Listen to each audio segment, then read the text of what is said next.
Welcome to the MetPro Method podcast. I am your host, Crystal O'Keefe.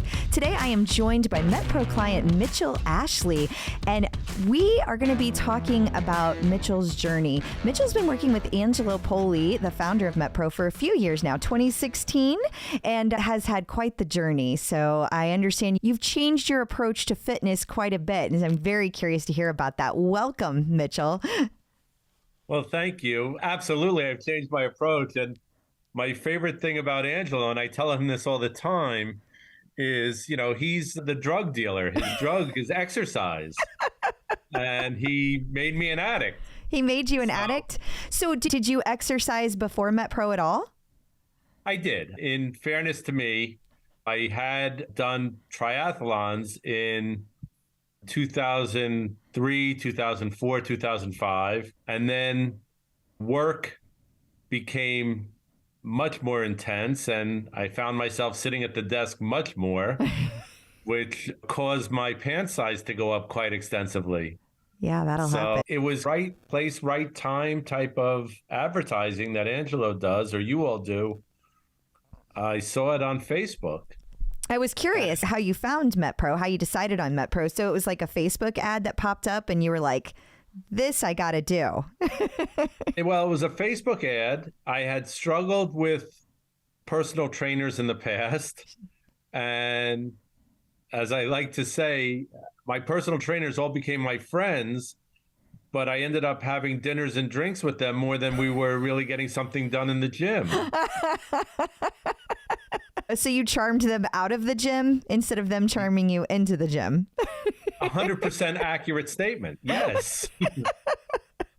Oh, okay. So what were you like, MetPro will be different? What convinced you that would be the case? And has whatever convinced you that would be the case, has it been the case, or was it something totally different?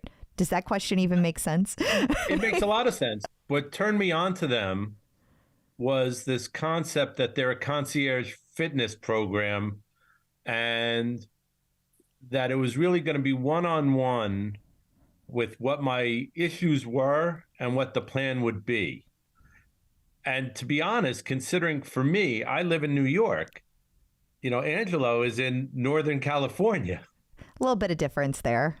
Yeah. And there are no, at least as far as I know, there are no MetPro trainers actually based in New York, but I am not the only client in New York. Yes, that is accurate. So we spoke on the phone. I had to take pictures of myself. I had to send him all the measurements, everything. And it's not only the exercise that he's made me aware of, but it's the eating, the food. And the reality is you're not going to lose weight just by exercise alone. And I've proved that many, many times. Yeah. Because if you were doing triathlons, you were probably working out quite a bit, right? Constantly. And I didn't lose weight. Yeah. It's funny. Just so you know, Mitchel, I was in the same boat. Like I found MetPro through talking about Peloton all the time. They were like, oh, let's work together to get people who do Peloton to know about MetPro. And I was like, well, how is this different than a diet? Tell me more, because I was like you, I was working out 6 days a week. I was only eating like 1,100 calories and I wasn't losing weight. And I was like, what is happening? What was your experience like? You're being kind with the eating, not awful. Okay. So you were eating awful. Is that what you're saying? Not awful, but my life as an attorney forces you, especially as the business getter, forces you into a lot of social circumstances, which means, dinners late at night, else with dinners. Lots of whining and dining. Right. And it's just not all that conducive to a particularly healthy lifestyle. And Angelo, more than just the exercise, he had me sending him everything I ate on a spreadsheet. And we would go over it every week. And he'd say, what did you do on Wednesday? You can't have a breakfast of pancakes, a lunch of a roast beef sandwich, and a dinner of like linguine with white lamb sauce. Like, you can't, that is not a meal. It might be delicious, but you can't eat that way. And that was, I mean, I had days like that. I don't anymore. Yeah, it can be very eye-opening because I think socially we're trained to eat around all of these events. And when you're, like you said, when you're the business getter, you're out having these conversations all the time. So you have to have a lot of meetings that revolve around food.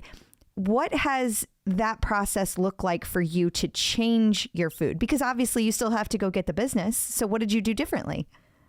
Well, now if I'm out for dinner, if I have the choice, I choose a seafood restaurant so I can get a piece of fish. Appetizers, I'm no longer going in with the fried this, fried that. And, I am having like a tricolor salad. And also, Angelo, he opened my eyes to a lot of it. And then that forced me to learn more about what he was talking about. And so I read a book after working with Angelo for a while that further opened my eyes to my own nutrition. Okay. It's written by this woman who calls herself the glucose goddess, and it has to do with if you have sugar issues. But Angelo started the process. I never would have read that book 3 years ago. Yeah. Yeah. All right. You start with MetPro and he starts going over all of your food with you. And at that time you had done triathlons. What did your exercise program look like when you did join MetPro? Mostly I was just a cyclist riding around the neighborhood, the park, stuff like that. Once in a while to a gym, but not all that often. I had said to Angela, I want to get back into some sort of routine. Like, what can I do? And I joined, I'm pretty sure it was before the app even existed. The app now makes it so much easier. I bet. No wonder you were sending him all your food in a spreadsheet. Oh, I still do that. You do that? You still do that? That's great. Well, look, it's the gray hair can show you, although on a podcast, no one can see that. But I'm a little old fashioned, so I still do the spreadsheets. Nothing wrong with that. Nothing wrong with that. If it works, if it's not broke, you might as well not fix it, right? Correct. So how did he get you on a program? How did he help you find time to exercise? That's one thing about him is he's not an in-your-face kind of trainer, nor is he like a shame kind of trainer.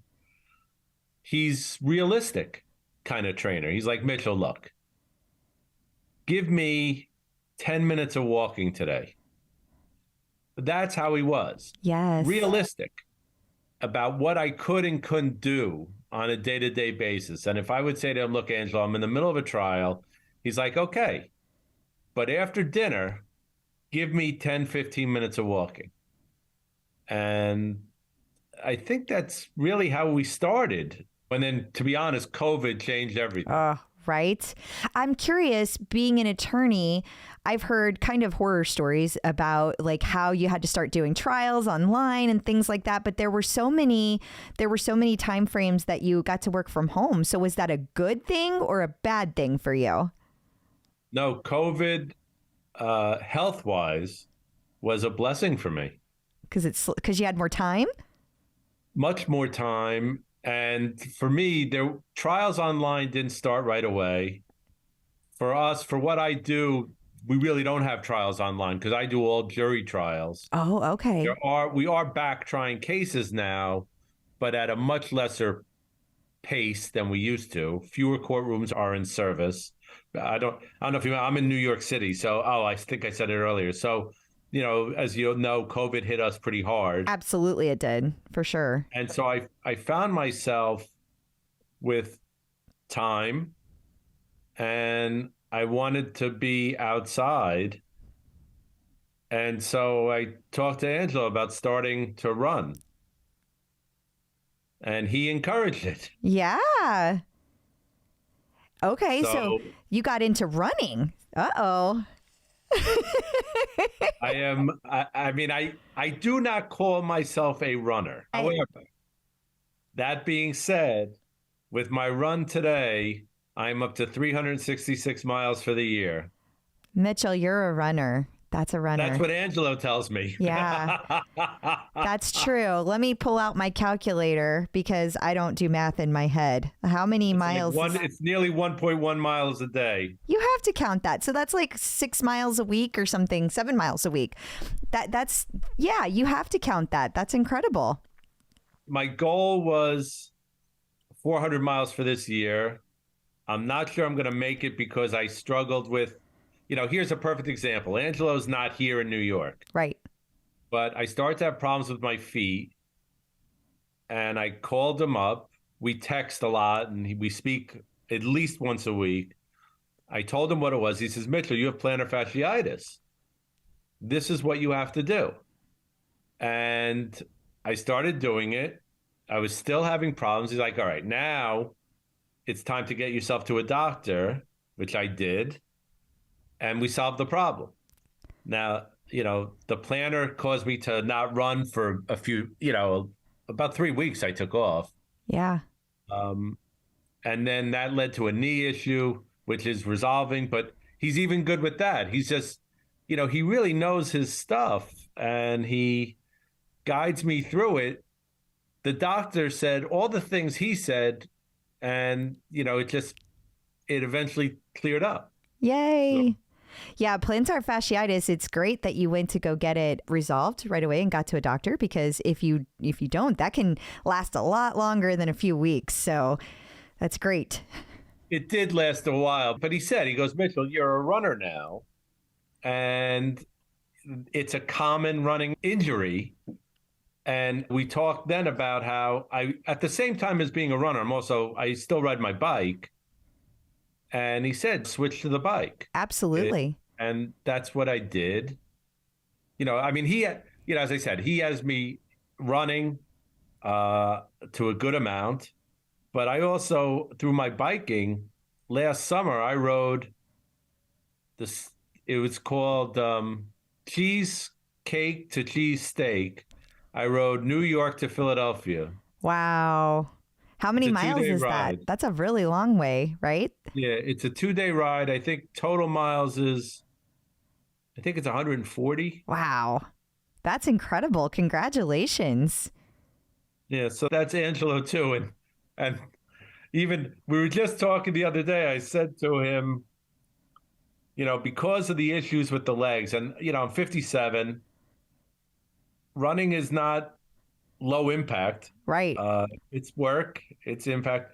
I said, I really think I have to start swimming again.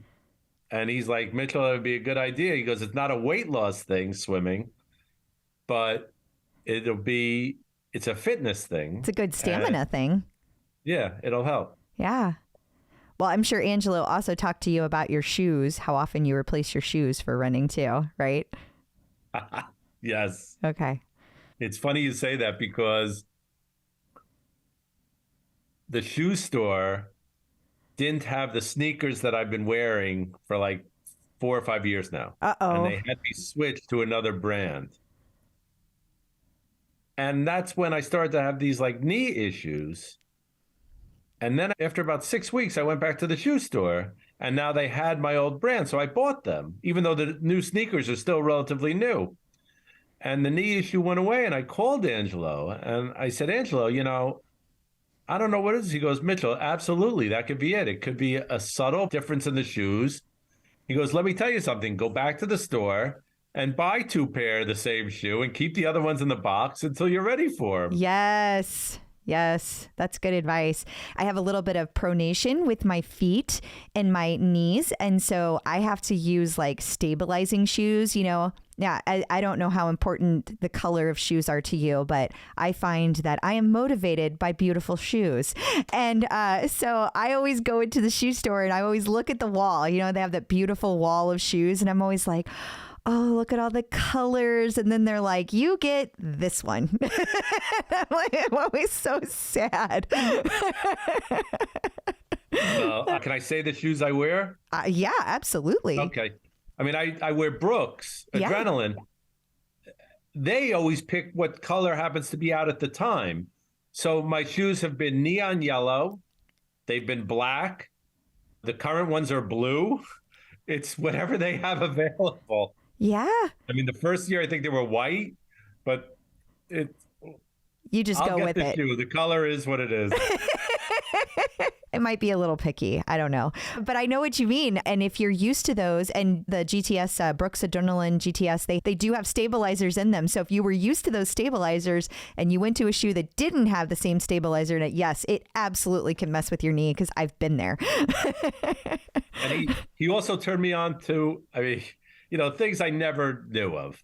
I mean, in a million years, I wouldn't have known what a foam roller was. Yeah. So do you use foam rollers like after your workouts now? Oh, yes. Yeah. I mean, there I am on the floor with my foam roller because the reality is running is not easy on the body. And, I'm not 20. So you have to be a little more careful. And no doubt about it, the foam rolling helps. Well, that's fabulous. I'm really curious. I love New York City. You said you live there. Where do you work out? Where do you run? Where do you do your biking? Like Central Park? Are you that close to, I mean, I know it's all relative. It's like, you have to realize I live in Missouri. So like everything on the East Coast is like all one area. Well, I actually live in Brooklyn, New York. Okay. I do know where that is. Still, it's still New York City for your listeners. When you're in 4th to 3rd grade here growing up in the city, which I did, you very quickly learn the city of New York is 5 boroughs. Brooklyn, the Bronx, Queens, Staten Island, and Manhattan. Right. So I live in Brooklyn. Okay. Do you go to a gym? Do you run outside? How do you do that? I run mostly outside. I really prefer it. I have used the treadmill at the gym once in a while, but I really prefer outside, even in the winter. I run. I live near a park named Prospect Park. Okay. Which it was built by the same people who built Central Park. Oh, wow. And in fact, built after Central Park. And Brooklynites always say they refined all their problems and fixed it with Prospect Park. So, but the funny part about it is I find running to be a very mind-clearing activity. Absolutely. And I prefer to be alone with just my headset. And so I run through, a lot of times my run is through an industrial neighborhood where there's not a lot of people. Yeah, that's terrifying. Underneath the Brooklyn Queens Expressway, where there's not a lot of people. It's neighborhoods where there's just not a lot of people walking. I just prefer it. Yeah. So, I mean, I don't run at 5 a.m. Maybe I would run these neighborhoods at 5 a.m. I don't run late at night. My schedule allows me often to run during the day. And then, I also run out on, we have a place out on Long Island, so I run out there. And just, here's another bit of Angelo wisdom. Okay. During the summer, I thought it was great that I sit on the beach and I go for a run. Yeah. Fantastic, right? Right. But to me, it was a great idea to run without my shoes, without socks, in the harder sand near the water. So I say to Angelo, my feet are really hurting.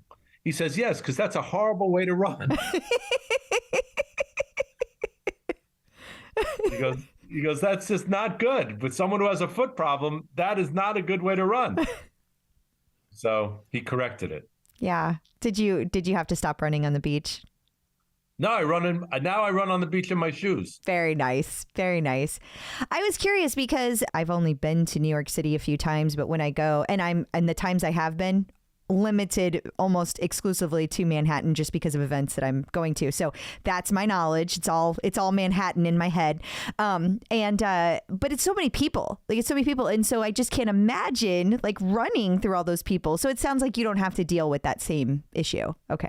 No, and but even I've run around Central Park and I've run around Prospect Park, and yes, there's a lot of people. And of course, I realize, how very slow I am when I do that. You and me both. The other day I'm running in Prospect Park, and Prospect Park has a big hill towards the end of the loop that most people run. Okay. And I'm running up the hill. and a woman who had to be in her 20s is pushing a double stroller, and she passes me going uphill. That is humbling. It is humbling. Yeah. I am in my 40s and I did a duathlon it was before the pandemic. It had run, bike, run. That's the way they had done it. So yeah, I've done one. Okay. And so I'm in the last leg of the run, and I was really coming off of like being sick, but I was feeling okay that day. And I think I started a little too hard, but my last like 3 miles, like everybody passed me, including the 80-year-old women that were just like jogging along. And I was literally the second to last person to finish. And that was also very humbling. I mean, somebody's got to be last, somebody's got to be first, but it's humbling to be that person. Look, when I did triathlons, I did them with a group called Team in Training. I don't know if you have that organization in Missouri. They raise money for the Leukemia Society. And as a lawyer, 2 of my big cases dealt with children who had leukemia. Oh, wow. And so I wanted to help them and raise money for them. So the first year I'm doing a triathlon, I had been a couch potato before that. And they teach you everything. They get you into the training and all this. And they pride themselves that one of their people is going to be the last one to finish the race. And like I was second to last. So yeah, you've been there. It's it's humbling. I think that's a great word for it. But on the other hand, you're still like doing so much more, and so am I, than the people sitting at home doing nothing. So I try to remember that, and it's you against you, and some days are going to be good and some days are not. Look, I'll say to Angelo all the time, I'd like to be faster, whatever. He's like, Mitchell, it doesn't matter. It just doesn't matter. You're running. I think my longest run to date is, I think I did 9 miles. Wow. And I certainly got slower as the miles went on. And, he just said, but look at what you did. He goes, Mitchell, I guarantee you, you are in a small percentage of people who could get up from your chair and run 9 miles. That's right. That's facts. I mean, there are a lot of people that cannot do that. And it is very, it's awesome that you can. And so are you training for something specific at this time? Is there something in mind that you want to do, or do you just do it for the love of it at this point?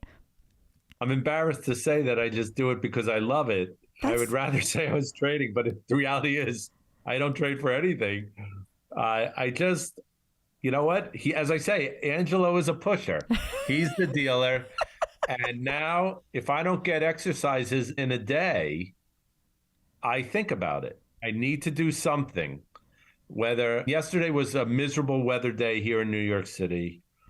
I went to the gym, which the gym near my house I don't love, but I rode the bike. I did some work on the treadmill, and it wasn't a great exercise day, but it was something. And I've also, there's a trainer that I bought for the bicycle, or actually that I had, but I started using again.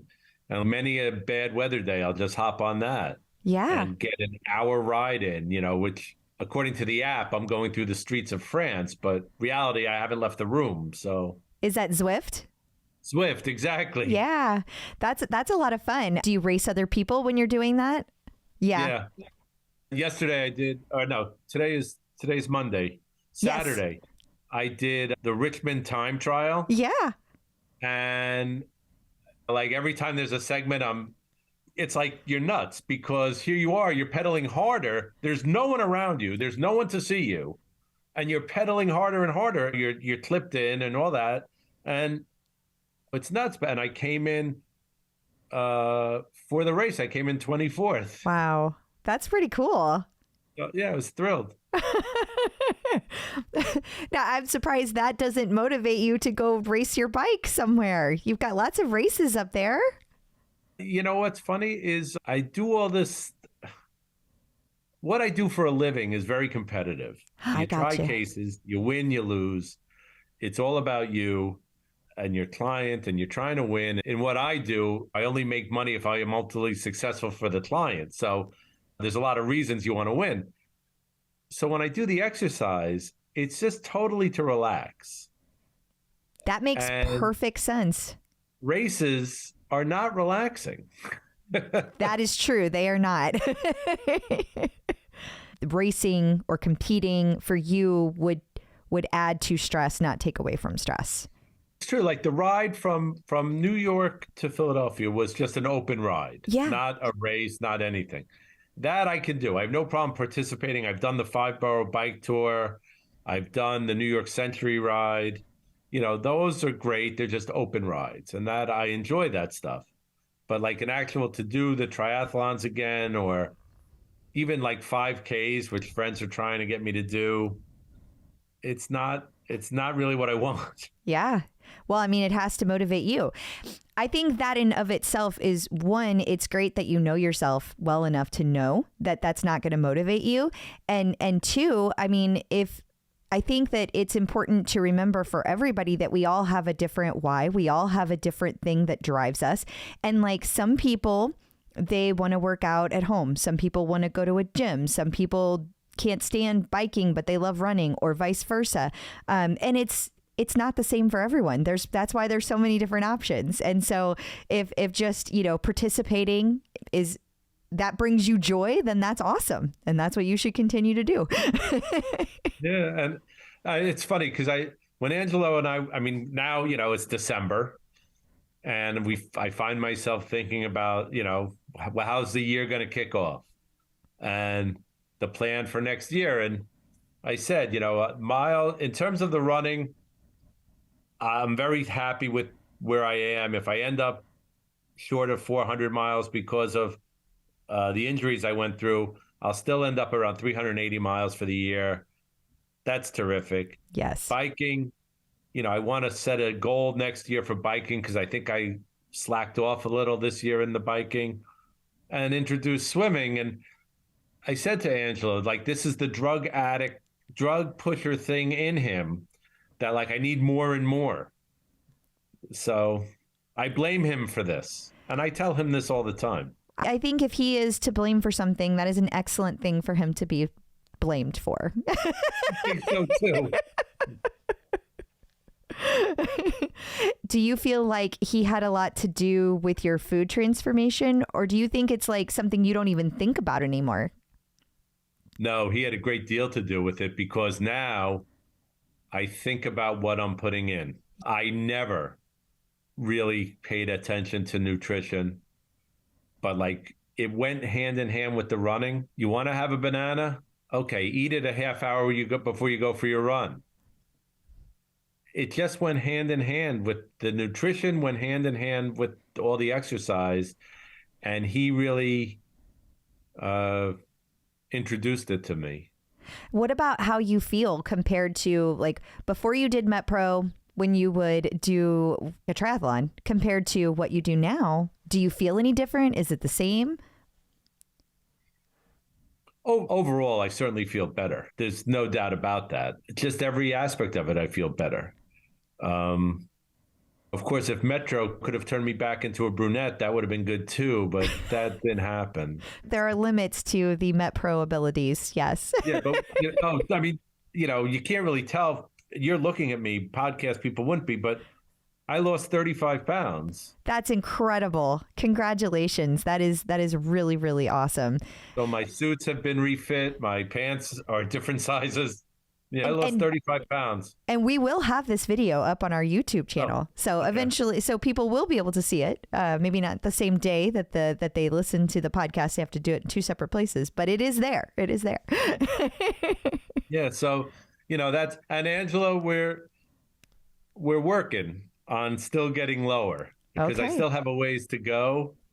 You plateau a little in the weight loss thing, and then this time of year, it's not the easiest because it's December. There's a lot of things to go to. Yeah. But even in December, we'll have real talks about if today's going to be a bad day, bad night. What are you going to do for breakfast and lunch? And don't let a bad meal derail you completely. The next day, get back. Yes. And he'll say to me, give me a clean day. Give me a clean day, a clean day of eating in this week. Just give me one. And that's and it's worked. motivating. Yeah. What about, has there been anything through this process that has surprised you? I think the surprise is Angelo, he really cares about what's happening. He does. You're not just a number, you're not just a customer, even though you are a customer technically. We really talk about what's going on for me. He sets aside the time and he really is there for me just for everything. And I think considering MetPro is, a company and they're not even local to me, he has surprised me in how attentive he is to someone like me. It's great, which is why I'm still a customer, I guess. But it really was surprising. It is definitely a higher level of service than most of us are accustomed to, especially these days. I feel like that is something that has, as there's been labor shortages and stuff, it's really been difficult to find people like in most industries. And the MetPro coaches all definitely care. And Angelo, I think, leads us very well in that. He teaches us how to treat people. And so I'm really glad that after all these years, you still feel it from Angelo. That's amazing. Oh, he's terrific. I actually tried to refer him to a couple of people who also weren't local. One's in Florida and one was in New Jersey. And I told him, I said, look, I gave him your name and number and the email and all this. I said, I know you're not local to them, but I tell them you're the best trainer I work with and you're not local to me, but it works. It does. It works if you work it, right? Yeah. But look, especially in the early days, there were weeks were not good weeks, and I did not want to talk to him. How did you get back to talking to him? Because that is something that people will do, shut down. It's a common defense mechanism. They don't want to talk to their coach. What did you do to get past it? Well, it's hard. It's easy to get past it because he keeps calling you. So eventually you pick up the phone. We speak every Friday. Friday would come and we don't get in touch for one reason or another. I mean, sometimes it is a time difference issue, but then he'll text me. He goes, I'm free anytime tomorrow. Then I'll call him on Monday and he can't pick up. And he texts me. He goes, look, I'm tied up right now. I'll get to you. But even in the early days, like we would speak and I'd say, Angelo, it wasn't a good week. I didn't even walk 10 minutes every day. But he's not a drill sergeant type person. He's an understanding voice of reason and kind of the logical approach to get you to where you need to be person. Yes. And so he just kept on me. He said, look, he goes, a habit takes, I forgot what it is, takes 30 days or 60 days to make a habit. So let's concentrate on that little goal first. Let's make a habit of doing some exercise every day. And he's made the habit. So now you find yourself that you can't not do it. There's days you can't get to the gym, you can't go out to run, whatever. But you can still do, the app is the perfect thing for that. There's exercise plans on the app that you could just follow along. And so here I am on my carpet in my bedroom, following along with his people. Yes, I don't look like the people who are on the video. I will say that. And sometimes it takes a few tries to actually do the exercise they're describing, but you do get it. So is there anything else that we haven't talked about you wanted to make sure that listeners got to hear about your journey or your time with MetPro? No, I really think we covered it. As I said, I came to them. Their ad really worked for me on Facebook. This concept of it's a concierge service that truthfully wasn't outrageously priced for what you get. And it has just worked. And when you told me, or Angelo told me how long I've been with it, I was shocked. Yeah. It's a long time. And it's worked. I mean, the years before COVID, I was losing weight and getting healthier. COVID really pushed that to much faster progress. That's awesome. I'm so glad that it did. And it's really cool that you were able to keep doing MetPro during that time frame, and you were able to lean into it. So many people, had the opposite during COVID, because whether they were home or not, they're just like, it was a stressful time, and a lot of people didn't have that focus to be able to have a goal that they were working on. It was just everybody was adrift. So some people responded to that by eating more and not eating healthily, because they didn't. It's like, I don't have to see anybody tomorrow because I can't go anywhere. So who cares what I look like? And a year and a half of doing that can add on some pounds.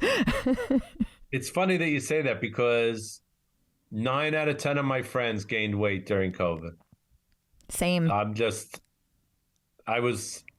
know. It just worked. Largely because I guess Angela and I never were in a gym together. So talking on the phone just worked for me. The text, the talking, and the app just make it work. That's a great tagline. We'll have to steal it from you. Fair enough. Well, Mitchel, thank you so much for your time today. If listeners have questions, they want to find you, they want to reach out to you, would you like to share anywhere that they can find you? Well, sure. I mean, I'm Mitchel Ashley, the Ashley Law Firm, located in downtown New York City, 50 Broadway. You can Google me, you'll get me. My number is 212-513-1300. When you get the receptionist, you could just ask for me and you'll get me. That's one of my taglines when I do my own Instagram show. Awesome. And that's every Monday night, right? If somebody wants to. Every Monday at 6, we're doing one this evening. Okay. So people can tune in to learn more about it as well. Yes.